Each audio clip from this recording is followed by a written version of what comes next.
अस्सलाम वालेकुम। मैं doctor Ahmed Ejaz MBBS MCPS gold medalist MSc diabetes and endocrinology.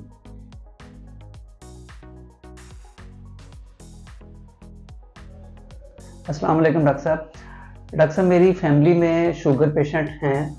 तो मैं जानना चाहता हूँ कि शुगर की अलामात क्या होती हैं। अगर शुगर से बचना चाह रहा हो इंसान तो उसको क्या इक़दाम कर लेने चाहिए। और मैंने एक टर्म सुनी हुई है, प्री डायबिटिक पेशेंट्स। तो ये जो प्री डायबिटिक पेशेंट है, इसको थोड़ा सा एलेबोरेट कर दें, ये क्या होती है और इसका कौन सा कोई ऐसा लैब का टेस्ट है जिससे जो है ये क्लियर हो सकता है कि ये बंदा वाकई जो है डायबिटीज़ की तरफ जा रहा है या नहीं।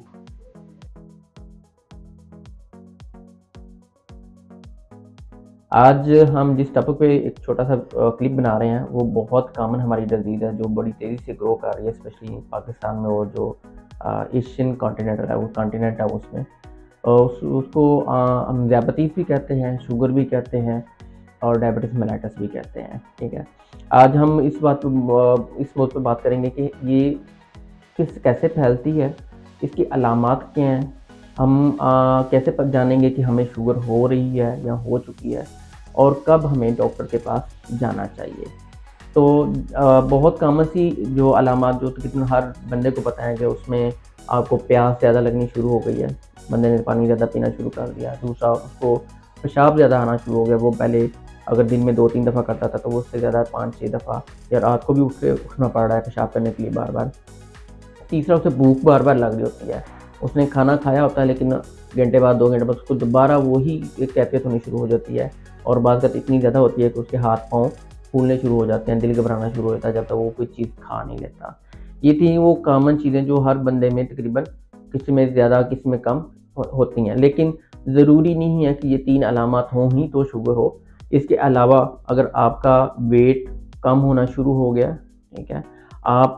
हर वक्त थके थके महसूस करते हैं अपने आप को, जितना आप पहले काम करते थे उससे कम करते हैं लेकिन उससे ज़्यादा थक जाते हैं, हर वक्त नकाहत रहती है, हर वक्त सुस्ती छाई रहती है, ठीक है, और थोड़ा सा काम करने के बाद आप निढाल होके बैठ जाते हैं, ठीक है, खाना आप खाते हैं लेकिन वो प्रॉपर्ली हज़म नहीं होता या उससे जितनी एनर्जी आपको पहले मिलती थी उस तरह आप उसे एनर्जी को फील नहीं कर पा रहे, बल्कि जितना भी आप खा रहे हैं उतनी ही आप और ज़्यादा वीकनेस फील कर रहे हैं। ठीक है, आपकी नज़र कमज़ोर होनी शुरू हो रही है, आपको हड्डियों के दर्द होने शुरू हो गए हैं, आपके पट्टे कमज़ोर होने शुरू हो गए हैं, आपको हर वक्त पट्टों में दर्द रहती है, या आपके हाथ सुन्न होने शुरू हो गए हैं या उसके साथ साथ पाँव भी सुन्न होने शुरू हो गए हैं। कईयों को तो जलन भी होती है और बहुत सारे ऐसे पेशेंट भी आते हैं कि वो सिर्फ पाँव की जलन की वजह से हमारे पास आते हैं, बाकी उनमें कोई अलामत नहीं होती। लेकिन जब हम उनका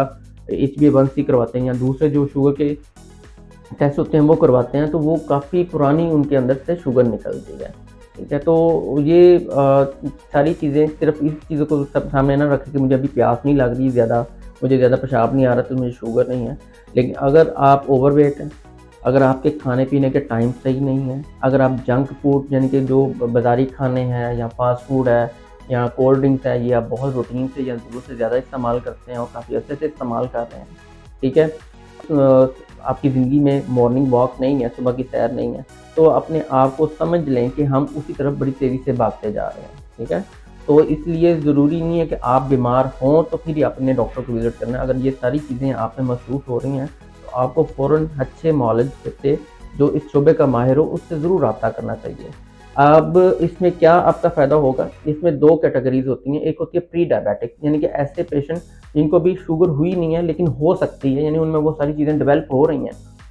उनमें सारी अलामात भी आनी शुरू हो गई हैं, अंदर से वो सारे काम ख़राब हो रहे हैं जो लबलबे पे बोझ डालते हैं और बाद में शुगर का बायस बनते हैं। एक होते हैं प्री डायबिटिक, ऐसे पेशेंट के पास टाइम होता है कि अगर वो अच्छे मॉलज के साथ रब्ता करके अपने लाइफस्टाइल को, अपने खाने पीने को और अपनी एक्सरसाइज को ले आते हैं तो वो शुगर से काफ़ी अर्से महफूज रहते हैं और उनको ना मेडिसिन लेनी पड़ती है और ना ही कुछ ज़्यादा एहतियातें करनी पड़ती हैं, लेकिन अपना लाइफस्टाइल चेंज करने से वो शुगर से काफ़ी सालों तक महफूज रहते हैं। और दूसरे वो हैं जिनको डायबिटीज़ हो गई है,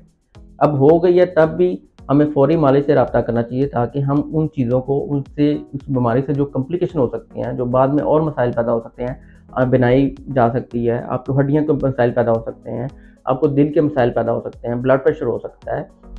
गुर्दों पे भी असर आ सकता है, तो उससे भी बचा जा सके। क्योंकि ये बीमारी दिन ब दिन बढ़ती जाती है, ये रुकती नहीं है जब तक हम इसको प्रॉपर्ली एड्रेस ना करें, प्रॉपर्ली इसका ट्रीटमेंट ना करें। तो इस छोटे से क्लिप का मकसद यही है कि हम अगर शुगर हो गई है तो उससे कैसे बचना है, कब कब हमें रब्ता करना है, और अगर जितनी अलामत मैंने बताई हैं इनमें से अगर कोई भी अलामत हम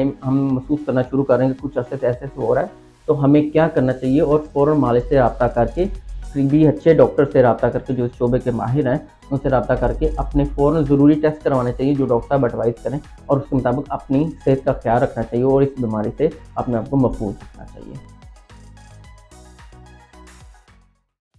अगर इस टॉपिक के बारे में आपके जहन में कोई क्वेश्चन है तो प्लीज़ कमेंट में वो शेयर करें, वी विल आंसर दैट। हमारे चैनल को सब्सक्राइब करें, लाइक एंड शेयर करना मत भूलें ताकि हमारे आने वाली हर वीडियो आप तक पहुंच सके।